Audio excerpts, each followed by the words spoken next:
I did look their site over, and it's interesting. They've done clay work in the past.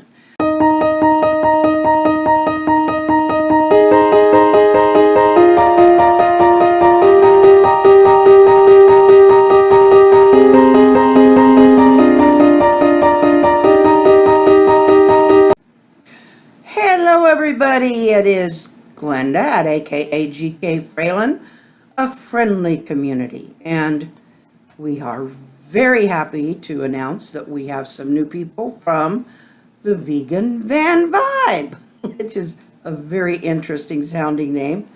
I did look their site over, and it's interesting. They've done clay work in the past. Her husband has COPD, and she's the caregiver, and we want to welcome her to our community. We're here to learn, we're here to support, and we are here to care. So, on with tonight's show. You will not believe! I just did this whole dialogue. And I don't know if I could do it again. And the camera wasn't on. It was about me spilling things and having to clean them up, but these were like dry things, like my garbage, my trash can.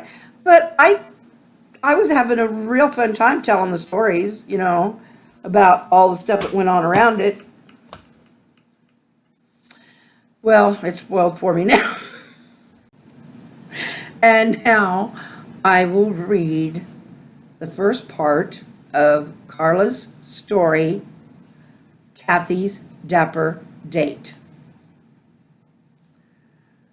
Many women, and I believe men as well, dream of that one perfect date.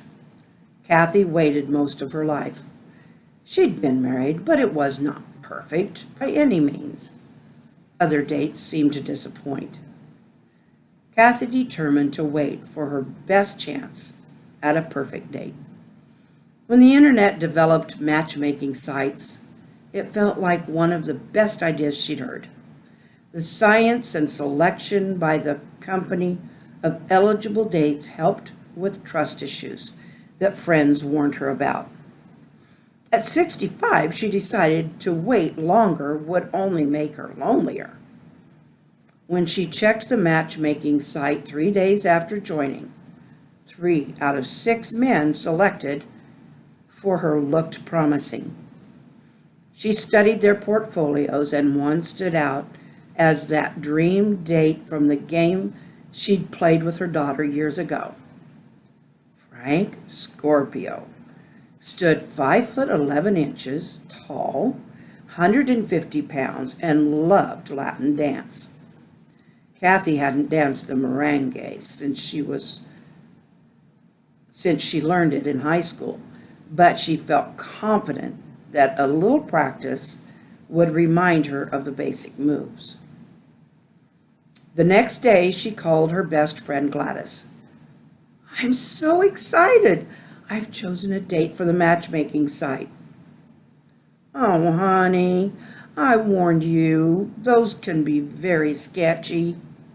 "Gladys, I've checked him out, and he's good. If he chooses me, I get to talk to him over the internet tomorrow, face to face." "That makes me feel a little better. At least you won't be expecting a man who matches a picture and find out he's a fake." The next day, Cathy changed clothes at least 5 times and finally chose a pink floral dress with a pearl necklace.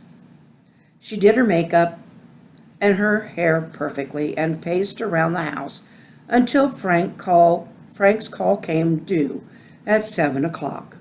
She was online waiting for that notice that he was ready. As soon as she saw his turquoise eyes and black handlebar mustache, she knew he had the perfect look. "Hello, Cathy." "Yes, are you Frank?" "I sure am. You look very nice." Thank you. You look nice too. I saw you're from Texas and I noticed the mustache. Yeah, my pa always had one and taught me how to groom the handlebar. I wear it more to honor him than anything. He looked like he blushed. Do I see big green eyes, Cathy? Yes, Frank, my eyes are very green. Sometimes I feel like the green of the stoplight that says, go, she giggled. Frank had a deep, masculine laugh. He's perfect, she thought. Your eyes look almost aquamarine, she remarked. I've never seen that color of eyes before. They are about that color. It's a rare eye color.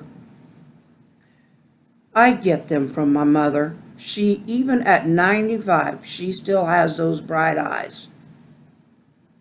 The conversation went along so easily that she felt comfortable with the idea of a date with the man. She waited for him to ask the question. Cathy, would you like to go out with me Friday night for some Latin dancing? I live just across town in another retirement village, and there is a dance studio a short drive from your complex. I'm so glad you moved to Florida. I love Latin dance. Cathy cooed like a teenage girl. Do you merengue? Yes, I sure do, girl. Frank beamed through the computer screen. I love Latin dances, and the merengue is one of my favorites.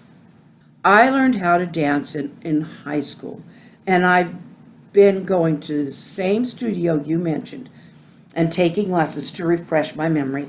I think I'm ready for a good night of Latin dance, especially if it includes the merengue.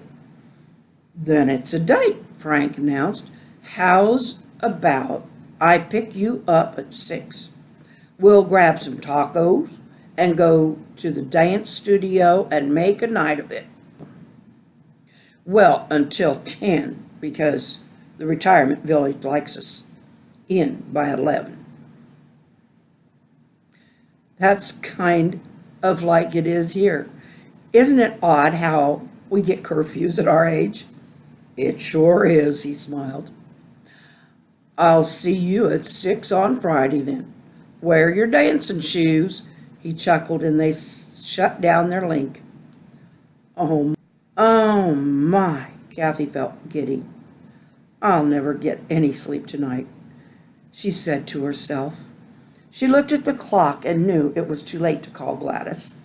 Her best friend always took her shower at 8 and was in bed by 9.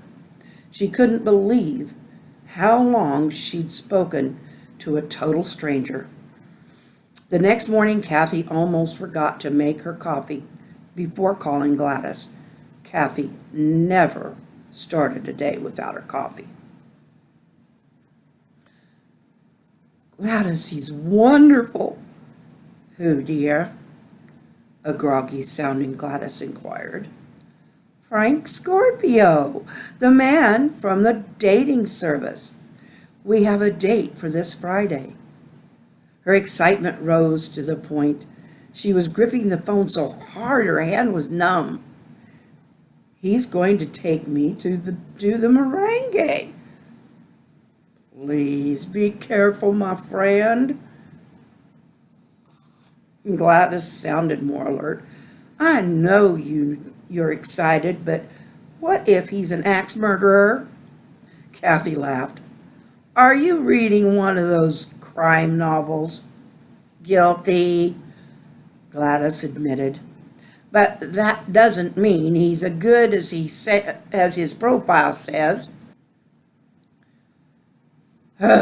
Gladys, I love you, but I'm not going to let you spoil this. I'll be careful. I just want that one perfect date. I hope you get it, Cathy.